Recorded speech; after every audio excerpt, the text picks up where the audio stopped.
Olá, meus irmãos. É uma alegria estarmos juntos, ainda que distantes uns dos outros. Hoje nós começamos mais uma série de mensagens por 12 domingos seguidos. Vários pregadores falaremos sobre disposições espirituais. A proposta, a ideia, é nós entendermos quais são as disposições, as disciplinas, os hábitos que são fundamentais para uma vida espiritual em profundidade, de qualidade. Então eu quero desafiá-lo a, começando hoje, você se disciplinar em ouvir essas mensagens e mais do que ouvir as mensagens, reouvir e colocá-las em prática. O meu assunto hoje é sobre glória. Nas narrativas que contam dos reis da nação de Israel, nós encontramos a história de que quando Salomão assumiu o poder, Deus lhe perguntou o que ele queria. E ele pediu a Deus sabedoria. E pelo fato de ele não ter pedido riquezas, Deus gostou do pedido dele e prometeu para ele o seguinte: eu vou dar a você glória e riqueza, como nenhum rei do seu tempo terá. Ele saiu com essa promessa de ser um rei marcado por sua glória. Essa palavra glória, ela aparece, e isso vai variar de tradução para tradução, mas eu posso dizer, ela aparece 371 vezes na Bíblia, no Velho e Novo Testamento. Duas palavras são as palavras principais que são traduzidas por glória, mas as ideias que elas trazem são majestade, brilhantismo, esplendor, reputação e fama. E em se tratando da esfera humana, quando fala de glória, dentro do Antigo Testamento, nós vamos encontrar essa palavra sendo aplicada, por exemplo, para roupas. Mas também a palavra é empregada para descrever uma mulher bonita. Ela é empregada para descrever o exército poderoso de um rei, as riquezas do rei, a beleza daquilo que ele construiu. E quando olhamos para a história de Salomão, lá em 1 Reis, capítulo 10, nós lemos a história da rainha de Sabá, que vem da África visitar Salomão. E ela chega ao palácio, e essa narrativa está ali em 1 Reis capítulo 10, e ela vê tudo aquilo que havia sido feito. Ela olha os serviços prestados, a mesa posta, a organização de todo aquele palácio. No versículo 5, no final do versículo 5, diz que ela ficou impressionada. Algumas traduções dizem, ficou fora de si. E se formos traduzir literalmente, significa, ela perdeu o fôlego. Ela ficou maravilhada com aquilo que ela viu. Ela conta que ela já tinha ouvido falar da glória do reino de Salomão, mas ela não tinha acreditado tanto, e agora chegando e vendo toda aquela glória, ela diz, não imaginei metade. Bem, é a partir desse relacionamento, provavelmente, que surge uma linhagem de judeus negros, que nós podemos olhar até na história recente, a história dos falachas, ou os do beta-judeus, que habitavam o sul do Sudão, ou o norte e noroeste da Etiópia, que são judeus negros africanos de linhagem judaica. Provavelmente dessa relação e dessa aliança que existia entre Salomão e a rainha de Sabá. Todos esses judeus têm sido resgatados nos últimos anos e agora moram em Israel. Ela conheceu, se admirou, perdeu o fôlego com a glória de Salomão. O que é a glória humana? O profeta Isaías disse o seguinte: uma voz ordena, clame. E eu pergunto, o que clamarei? que toda a humanidade é como a relva e toda a sua glória como as flores do campo. Nós temos as nossas glórias. Aqui ele chega a dizer, a nossa glória é como as flores do campo. Podemos pegar uma flor e ver o quanto é bela. O Senhor Jesus mesmo fez a aplicação dizendo, nem Salomão em toda a sua glória se vestiu como um lírio. Nós, na condição de humanos, temos a nossa glória como a flor que está no campo. Então vejam, ao olhar para a história humana, nós podemos destacar tantos momentos e tantas manifestações de glória humana, e eu quero lembrar somente algumas delas, através das figuras do filme ou das músicas que nós vamos ouvir aqui. Primeiro, destaco para você o Hieródion. Esse castelo que foi construído nessa montanha. Herodes o fez, é um palácio. Tudo que se pode ver daquilo que foi feito é fantástico. Ele pode ser pouco conhecido, mas você pode se lembrar do Coliseu em Roma. Um centro de entretenimento, espetáculos eram feitos ali. Em nome de espetáculos, também cristãos foram postos ali para serem mortos. Mas aquela obra era magnífica. Você sai do Coliseu, pense na cidade de Pompeia. Poderíamos pegar tantas e tantas cidades antigas, mas a cidade de Pompeia é extremamente organizada, com arte dentro das suas instalações. Você pode entrar numa casa, pode entrar numa outra estrutura pública, e você pode ver a arte que você pode ver nesses murais, como você enxerga agora dentro desse interior dessa cidade de Pompeia. Você pode sair do mundo arquitetônico e pode ir além dele. Vamos falar de esportes. Esporte é um ambiente onde a gente vê a glória humana. Eu separei esses lances do Ronaldinho Gaúcho. A habilidade dele, a capacidade, a arte, a ciência, a exatidão. Quando olho para alguém que joga a bola como ele jogava, eu diria, que glória! E muitos de nós podendo olhar o que ele faz e dizer, se eu pudesse fazer isso. Não somente o que um Ronaldinho é capaz de fazer, como eu disse, a palavra também foi empregada para descrever a beleza de uma mulher. Quando eu era adolescente, uma mulher que era um expoente em termos de beleza, é essa que você pode ver aqui, que é a Brigitte Bardot. Belíssima. E hoje você pode enumerar mulheres que são vistas tão bonitas quanto ela era, ou até mais bonitas do que ela. Mas ainda, além disso, eu quero destacar com vocês a glória de uma boa música. Ouça um pouco dessa música de Gluck que nós vamos tocar agora. Cada vez que eu paro diante dessa música, eu quero parar, só ouvir, curtir. Como é que alguém teve tanta habilidade, tanta criatividade e capacidade de elaborar e produzir uma música tão belíssima como essa? E nós podemos somar a nossa capacidade gloriosa de fazer música. Podemos pensar em tantas outras coisas. A maravilha do tato, do paladar.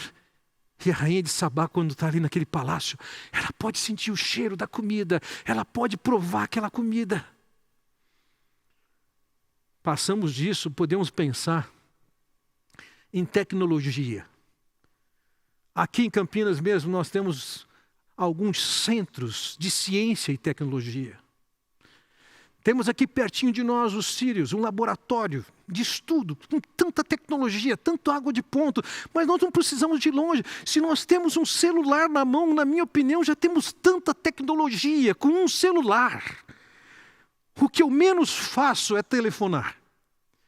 Mas com um celular eu posso monitorar a minha saúde, monitorar a minha corrida. Posso medir a casa, posso localizar os astros no céu, posso ver o fundo do mar. Com o meu celular, eu posso e tenho acesso a milhares de livros. Posso estabelecer redes de relacionamentos pelo mundo inteiro. Nós temos a nossa glória humana. Mas veja que ele diz, a glória humana é somente como a flor da erva.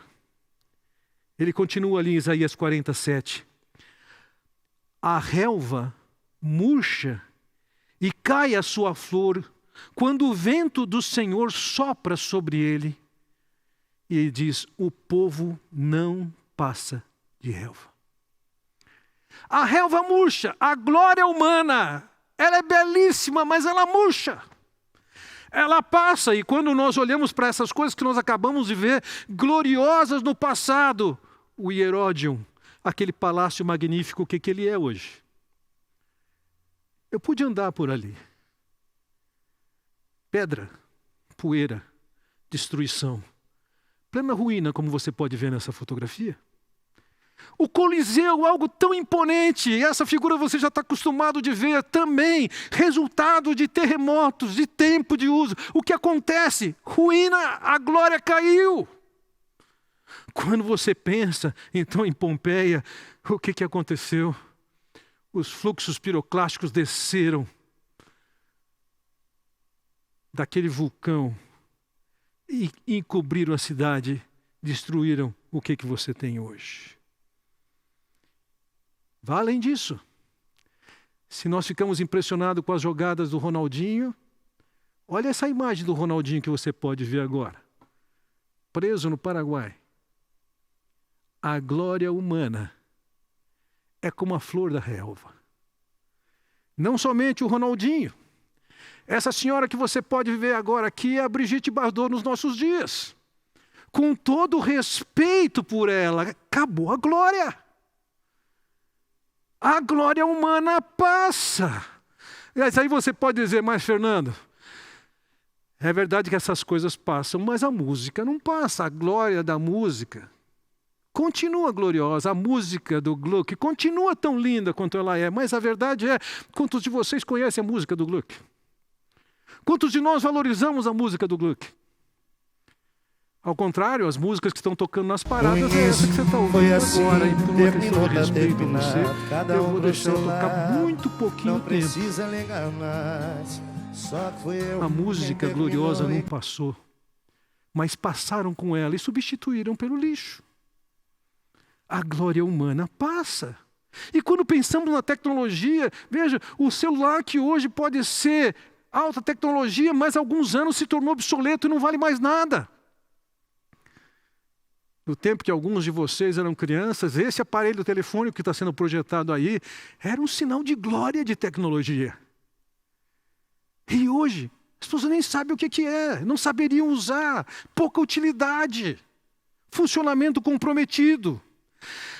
As glórias humanas podem ser belíssimas, deliciosas, admiráveis, sensacionais, impressionantes, mas são etéreas, são roubadas, saem de moda, cansam, são destruídas, sepultadas e soterradas. Viver nesses dias de uma pandemia em que coloca o mundo do jeito que ele está, é uma oportunidade de vermos o quanto a glória humana é passageira, é efêmera. Por outro lado, quando olhamos para as Escrituras, nós vamos perceber que a maior parte desses 371 usos da palavra glória na Bíblia, elas não se referem à glória humana. Essa palavra é principalmente empregada para descrever a glória de Deus. E vários aspectos de Deus é mostrado a sua magnificência, seu esplendor, sua maravilha. Por exemplo, no Salmo de número 19 diz, os céus declaram a glória de Deus.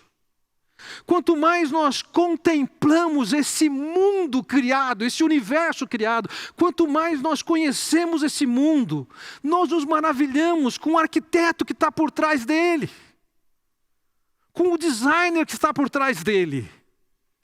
O profeta Isaías também diz lá em capítulo 40, levantai aos altos os olhos e vede, quem criou essas coisas?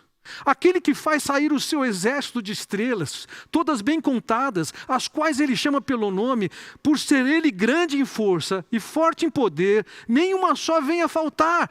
As Escrituras apresentam Deus não somente como aquele que dá origem a esse universo, com todo o seu equilíbrio, com toda a sua grandeza, mas também diz que é Deus quem está comandando até agora todas as coisas que acontecem nesse universo. Nós podemos dar alguma glória humana para os cientistas ou aqueles que estão investidos do poder, dos recursos para pesquisar esse universo. Entretanto, faço você lembrar do que diz Provérbios capítulo 25, versículo 2, que diz: a glória de Deus é encobrir as coisas, mas a glória dos reis é esquadrinhá-las. Reis que são capazes de patrocinar pesquisas, no máximo que eles podem fazer é viabilizar e entender esse universo que Deus criou, descodificar esse mundo. O nosso Deus, por tudo que Ele tem criado, é um Deus glorioso. Não somente a glória da criação, mas eu diria também a glória da sua justiça, do seu caráter. Veja, no Salmo 97 diz: os céus proclamam a sua justiça e todos os povos contemplam a sua glória. A justiça de Deus é proclamada e é contemplado como glória. O que vem a ser isso? A palavra justiça aqui tem a ver com caráter, com integridade, com um padrão de vida, retidão. Quero dar 2 exemplos para vocês. Certa ocasião eu estava com um índio, o nome dele é Foritiwi. Ele é um índio Waiwai. Antes de se converter, ele vivia efetivamente na selva. Ele vive hoje em dia numa aldeia, com uma estrutura razoável. Hoje eles têm até o Wi-Fi naquela aldeia. Como o nome da tribo é Waiwai, eu sugeri que em vez de Wi-Fi eles tivessem o Wi-Fi. Mas eles dizem que é o Wi-Fi mesmo. Mas conversando com eles sobre o passado da vida deles, do tempo que ele vivia na mata, eles tinham um padrão ético. Não só na cultura deles, mas em muitas tribos indígenas. Quando um homem casa com uma mulher, ele passa a ter direitos sexuais sobre todas as mulheres da família, exceto a sua sogra. Mas também, seus concunhados têm direitos sobre a sua esposa. E eu perguntei para ele como é que era sair daquele ambiente com aqueles padrões culturais. E agora, essa exclusividade com a esposa dele. E ele me disse assim: é bem melhor agora. É bem melhor agora. Ele falou: é bem melhor agora. Eu falei: mas aquilo não era o normal para vocês. Ele disse assim: era normal. A gente dizia que era o normal, mas lá dentro, a gente não gostava. A gente se entristecia. Ele reconheceu na prática sair de um ambiente cultural e entrar no ambiente da justiça de Deus, o jeito de viver os padrões de Deus. Ele diz: é melhor. No contexto europeu e americano, no contexto ocidental, que tem sociedades que já são chamadas sociedades pós-cristãs, hoje em dia já existem reconhecimentos e elogios de alguns ateus que estão valorizando o cristianismo. Não que eles tenham se convertido, não que eles tenham crido em Deus, não. Eles simplesmente reconhecem que o cristianismo teve um valor tremendo em fazer a sociedade humana ser o que ela é hoje, o que ela era antes. A crueldade imperava. É o cristianismo que traz a ideia de que eu não posso fazer ao outro aquilo que eu não quero que faça contra mim mesmo. Como é que os escravos viviam há 2000 anos dentro da Grécia e da Roma antiga? Escravos eram como que o playground sexual daqueles que tinham mais poder. Quem era escravo estava subordinado a todo tipo de abuso, sem direito a reclamar. Que lugar a mulher tinha naquela sociedade? Vejam, hoje ateus estão descrevendo que é necessário o pensamento cristão na sociedade ocidental para ela ser preservada. Aquele índio Foritiwi, ou mesmo ateus que estão valorizando hoje os princípios cristãos e a contribuição para a sociedade do jeito que ela é hoje, eles estão dizendo o quê? É gloriosa a justiça de Deus. E lógico, isso também vem acompanhado com a glória da palavra que revela essa justiça de Deus. Assim, no Salmo 138, no versículo 2, ele diz: exaltaste acima de todas as coisas o teu nome e a tua palavra. Quanto mais nos aproximamos da palavra de Deus, mais nos maravilhamos com a beleza dela, com o ensino dela. E vemos a glória de Deus da palavra que foi escrita. Podemos olhar e perceber a glória de Deus na sua grandeza. O Salmo 113, 4 diz: o Senhor está exaltado acima de todas as nações, e acima dos céus está a sua glória. A glória de Deus não está restrita à esfera humana, ao poder humano. Acima de tudo, temos um Deus glorioso. Diferente da glória humana, a glória divina é uma glória que permanece. Mas a pergunta, e o que eu quero considerar com vocês aqui agora, é como é que se relacionam essas duas glórias, essa glória efêmera humana e a glória verdadeira e permanente divina? Eu estou chamando esse ponto aqui da intersecção das glórias. Da glória com letra maiúscula e da glória com letra minúscula. Ao longo da história, e nós vemos isso nas Escrituras, e podemos destacar isso em experiências que possam acontecer ao longo da nossa vida, nós vemos, por exemplo, Deus abrindo como que uma cortina da glória divina e deixando os homens enxergarem um pouco da luz que vem de lá. Eu destaco, por exemplo, o livro de Isaías, no capítulo 6, quando Isaías entra no templo, ele diz ali no versículo 1, no ano da morte do rei Uzias, eu vi o Senhor assentado sobre um alto e sublime trono, e as abas das suas vestes enchiam o templo. E mais adiante ele vai dizer, toda a terra está cheia da sua glória. Isaías entra no templo e ele tem uma visão, Deus lhe confere uma visão de Deus em toda a sua glória. E ele fica impressionado, ele perde o fôlego. Ele se sente indigno de estar ali.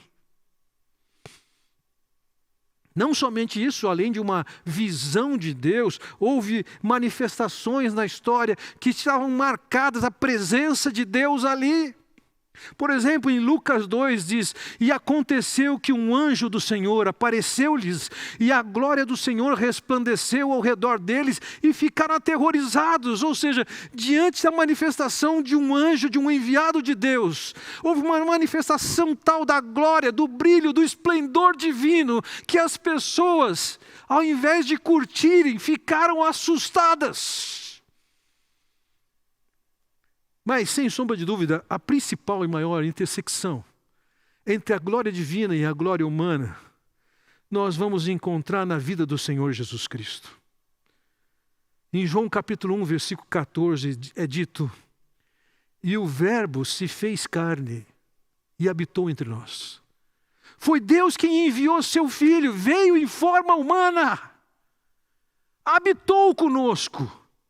Ele era cheio de graça e de verdade, e ali diz, e vimos a sua glória, glória como do unigênito do Pai. O Senhor Jesus manifestou na sua vida, nos seus relacionamentos, no seu convívio, a glória de Deus. As pessoas podiam ver isso e reconhecer que Ele era da parte de Deus. De que maneiras Ele fez isso? Diversas. Por exemplo, quando Ele iniciou a fazer seus milagres, veja, lá em João capítulo 2, versículo 11 é dito, com este deu Jesus princípio aos seus sinais em Caná da Galileia. Manifestou a sua glória e os seus discípulos creram nele. Quando Ele fez milagres, as pessoas viram a glória, elas viram que era alguma coisa incomum, não era alguma coisa da esfera humana. Elas se impressionaram com a glória de Jesus na manifestação dos seus milagres. Não somente isso. Em Marcos capítulo 2, versículo 12, conta de uma cura que Jesus faz. Vejam, então ele se levantou e no mesmo instante, tomando o leito, retirou-se à vista de todos, aquele que foi curado, a ponto de se admirarem todos e darem glória a Deus, dizendo: jamais vimos coisa assim. Então, diante da manifestação, da performance do Senhor Jesus, fazendo os milagres que fez, Ele manifestou a glória e as pessoas glorificaram a Deus pelo que elas viram na vida de Jesus. Mas também não foram somente os seus milagres, também foram através das suas palavras. Em Mateus capítulo 7 nós lemos: quando Jesus acabou de proferir essas palavras, estavam as multidões maravilhadas da sua doutrina, porque ele as ensinava como quem tem autoridade e não como os escribas. Ao ouvirem o Senhor Jesus falar, as pessoas ficaram maravilhadas, extasiadas, impressionadas. Algumas perderam o fôlego, viram que aquele ensino era distinto dos líderes que eles conheciam. Também, em certa ocasião, ele levou consigo 3 dos seus discípulos, subiu com eles o monte, e naquele monte houve uma manifestação de uma nuvem, de uma voz do céu, a aparição de personagens do Antigo Testamento. O rosto de Jesus, as roupas de Jesus brilhavam. E no versículo 6 ali de Mateus 17 diz: ouvindo os discípulos a voz que vinha do céu, caíram de bruços tomados de grande medo. Na intersecção da glória humana com a glória divina, o que acontece é, eles ficam impressionados e assustados com o pequeno brilho que Deus fez passar por entre as cortinas, aquele brilho que entrava para a esfera humana, causava espanto, terror. Mas, sem sombra de dúvida, a maior expressão da glória de Deus entre nós foi a cruz do Senhor Jesus Cristo. Em João capítulo 12 lemos o Senhor Jesus dizendo, versículo 23, é chegada a hora de ser glorificado o Filho do Homem. E essa glória que ele viveria estava relacionada à cruz. E pode parecer um paradoxo, afinal de contas, que glória tem numa cruz? Uma cruz está associada à vergonha, condenação, humilhação, dor.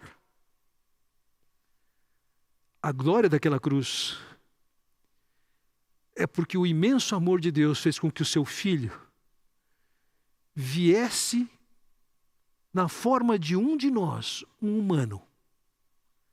E na condição de um humano, ele se sujeita e se humilha para ser preso, ser morto naquela cruz, para que você e eu sejamos alcançados e reinseridos na glória de Deus. Que amor glorioso! Então vejam, existe uma intersecção de glórias, mas essa intersecção ela é meio que pontual, aconteceu aqui ou acolá.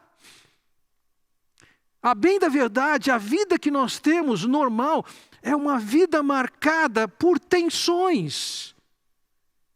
E eu diria, essas intersecções, elas servem para nos fazer ver que nós vivemos uma tensão entre a nossa glória efêmera e a glória de Deus. Nós queremos as manifestações da glória de Deus. O Senhor Jesus conta a história em Lucas 16 de um rico que morreu e percebeu-se condenado e separado de Deus. E esse rico pede para Abraão: manda que o Lázaro volte lá e avise minha família para que eles não venham para cá. Na visão daquele homem, se eles verem um milagre, se eles verem que alguém veio do além, eles vão entender e vão crer. E Abraão está dizendo, não, não vai voltar. Ninguém pode voltar para lá. Na visão dele e na visão de nós todos, se nós tivermos uma experiência de um milagre, alguma coisa tremendamente intensa, nós vamos ouvir a mensagem. E Abraão está dizendo, não, a mensagem está dada lá. O problema é que nós somos incapazes de ver a mensagem que já está sendo entregue, porque a nossa glória acabou. O profeta Isaías, no capítulo 59, versículo 2, diz: mas as suas maldades separam vocês do seu Deus. Os seus pecados esconderam de vocês o rosto dele, e por isso ele não os ouvirá.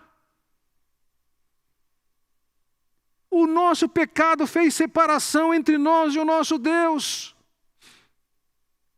Ele nem tanto nos ouve, e nem tanto o percebemos. Deus está presente nesse mundo? Tá. Mas nós não identificamos. Seu poder está aí? Tá.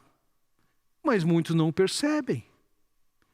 As Escrituras revelam que é um Deus de amor, mas as pessoas dizem, não sinto assim. A sua justiça é a melhor que existe, mas ela tem sido apagada e corrompida. A paz é extremamente desejável, mas ela é uma miragem.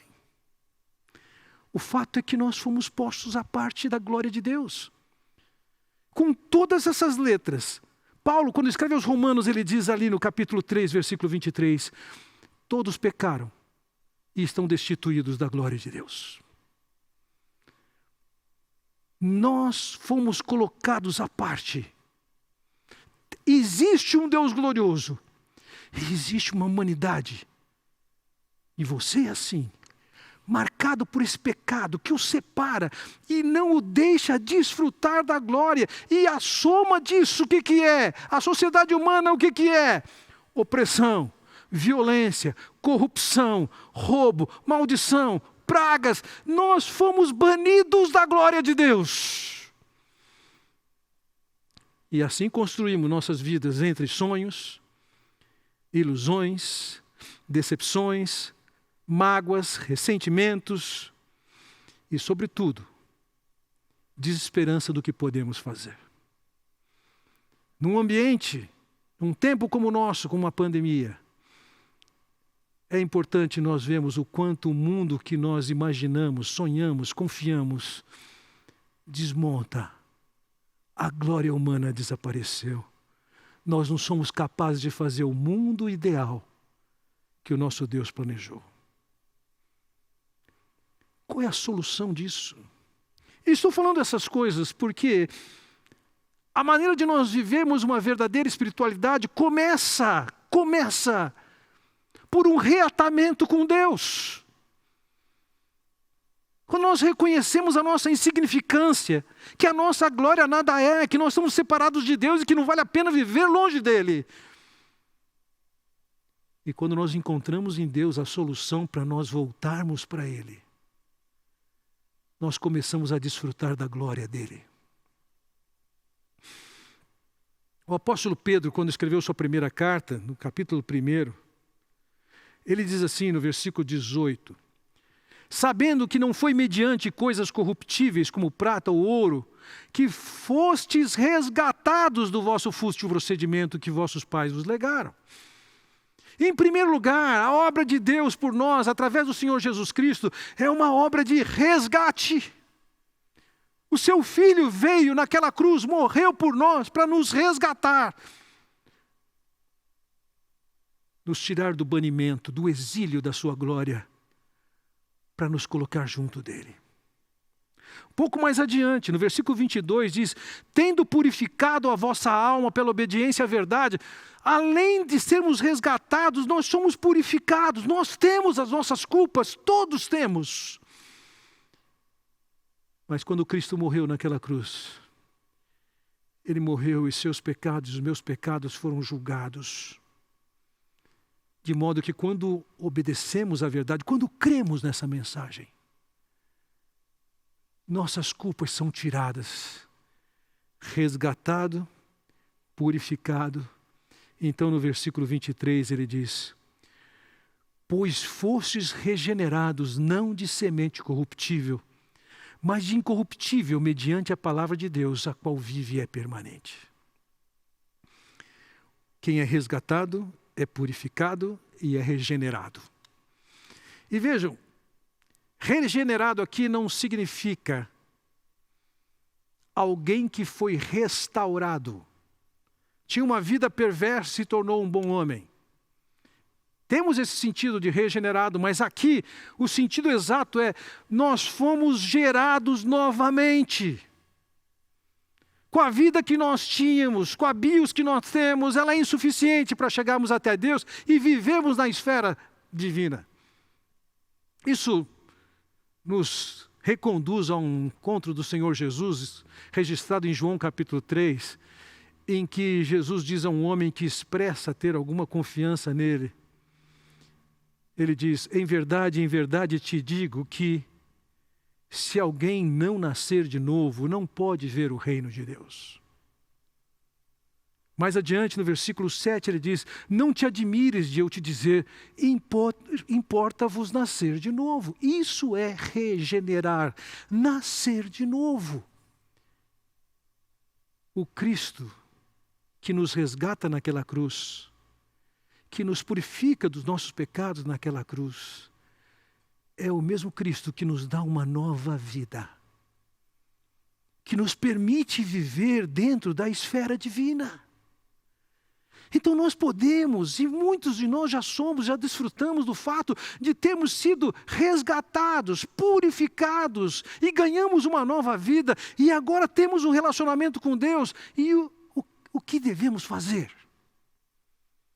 Na nova vida que Deus traz para nós, o que devemos fazer? Número 1. No Salmo 29:1 diz: tributai ao Senhor, filhos de Deus, tributai ao Senhor glória e força. A ideia de tributar glória a Deus é reconhecer quem Deus é. Nós temos que reconhecer a sua imensa misericórdia, seu imenso amor, sua imensidão, sua sabedoria enorme, e nos curvar diante desse Deus e dar a Ele o reconhecimento que Ele merece, da sua grandeza, da sua sabedoria, do seu amor, da sua provisão, da salvação. Nós temos que chegar a Deus e entregar esse tributo, o nosso reconhecimento da grandeza da sua glória. Mas não somente reconhecer a glória, mas também, eu diria, nós precisamos aprender a desfrutar da glória de Deus, uma vez que nós fomos restaurados, resgatados, regenerados, purificados. Agora nós temos a oportunidade, fomos reatados e agora podemos desfrutar da glória dele. Então, quando ele diz no Salmo de número 3, versículo 3, porém tu, Senhor, és o meu escudo, és a minha glória e o que exaltas a minha cabeça. É Deus quem nos dá glória. É Deus quem nos exalta. Então nós estamos numa vida e temos a oportunidade de, nessa vida, provar da presença de Deus. E ouça uma coisa, nós podemos provar da presença de Deus, manifestando a sua glória em nossas vidas em 2 momentos. No primeiro momento, já, agora. O apóstolo Paulo, quando escreve aos Filipenses, no capítulo 3, versículo 21, ele diz: o qual transformará o nosso corpo de humilhação para ser igual ao corpo da sua glória. Opa! Temos a promessa de que um dia, na eternidade, nosso corpo já não será o mesmo, marcado pelo declínio. Nosso corpo terá relacionado com a glória da nova vida que Deus nos deu. Mas há glória para experimentarmos enquanto estamos aqui. Ele diz ali no mesmo livro, Filipenses capítulo 4, versículo 19, diz: e o meu Deus, segundo a sua riqueza em glória, há de suprir em Cristo Jesus cada uma de vossas necessidades. Ou seja, a mensagem que Paulo está dando para aquelas pessoas é o seguinte: Deus está comprometido com vocês de, pela sua glória, suprir vocês agora. Nós entramos numa nova vida para experimentar a glória de Deus, não somente na eternidade futura, mas no presente. Não interessa o tamanho da limitação da glória humana, não interessa o declínio, não interessa a crise, não interessa a pandemia. O fato é que em Deus nós temos a possibilidade de desfrutarmos da glória de Deus. Todos nós estávamos condenados, banidos da glória de Deus. Mas através de Cristo, nós temos um resgate, a purificação, uma nova vida gerada em nós. Para nós começarmos agora a vivermos uma nova vida, uma nova espiritualidade. Então, é assim que começa essa nova espiritualidade que requer novas disposições.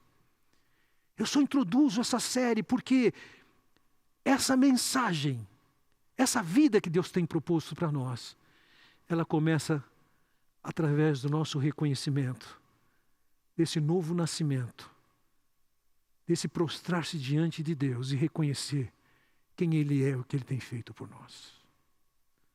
Que Deus possa abençoá-lo, não somente com o que você vai fazer com essa mensagem de hoje, mas assimilando as demais mensagens e compondo, fortalecendo a sua vida espiritual, com novas disposições, com novas atitudes, com novos hábitos. Vamos orar. Pai Celestial, eu quero te agradecer pela oportunidade de olharmos para a Tua Palavra e aprendermos a Tua Palavra.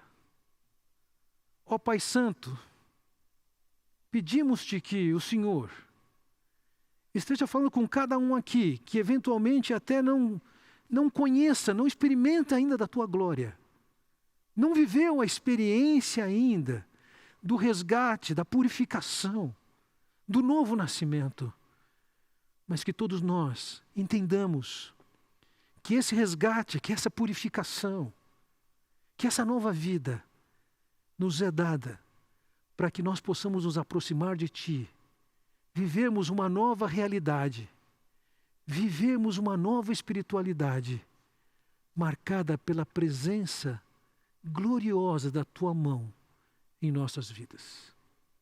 Eu oro assim, ó Pai, no nome do Senhor Jesus Cristo. Amém.